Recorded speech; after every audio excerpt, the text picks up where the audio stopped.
বৈষম্য বিরোধী ছাত্র জনতার আন্দোলন চলাকালে ৪ আগস্ট গুলিবিদ্ধ হয়ে প্রাণ হারান।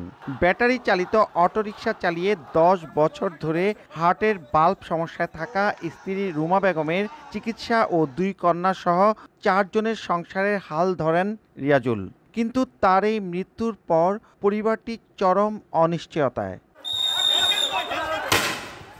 গণ অভ্যুত্থানের আগের দিন প্রায় ৭ ঘন্টা ধরে ছাত্র জনতার সঙ্গে শহরের সুপার মার্কেটে মুক্তিযুদ্ধের ভাস্কর্য চত্বর ঘিরে তুমুল সংঘর্ষ হয়। এই সময় মুন্সিগঞ্জ শহরের উত্তর ইসলামপুর এলাকার রিয়াজুল সহ ৩ জন প্রাণ হারান। গুলিবিদ্ধ হয়ে প্রাণ হারানো আরেক অটোরিকশা চালক দীপজল সর্দার এবং রং মিস্ত্রি মোহাম্মদ সজল। গুলি খেয়ে মারা গেছে। তো এখন হ্যাঁ তো মরে গেছে, দেশ তো স্বাধীন হয়েছে।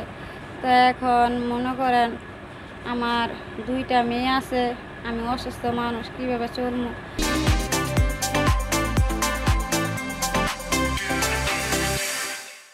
আমার বাবা স্বাধীন আছে, যারা আমার বাবার হত্যা করছে তাকে আমরা বিচার চাই, যে সরকার তাদের বিচার করুক। সফল গণ অভ্যুত্থানের পর বৈষম্য বিরোধী ছাত্ররা নিহতদের স্মরণে সুপার মার্কেটের কাছের অঙ্কুরিত মুক্তিযোদ্ধা ভাস্কর্যটির নিচে রক্তের লাল রঙের উপর শহীদ চত্বর নামকরণ এবং শহরের দেওয়ালগুলোতে গ্রাফিতি অঙ্কন করেন। পুলিশ এবং ছাত্রলীগের গুলিতে আমাদের এই চত্বরে অনেকগুলো তাজা প্রাণ চলে যায়, অনেকগুলো মানুষ শহীদ হয়।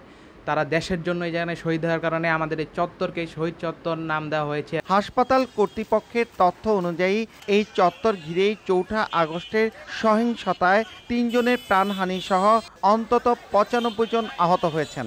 তাদের অনেকে এখনও হাসপাতালে বা নিজ বাড়িতে চিকিৎসাধীন।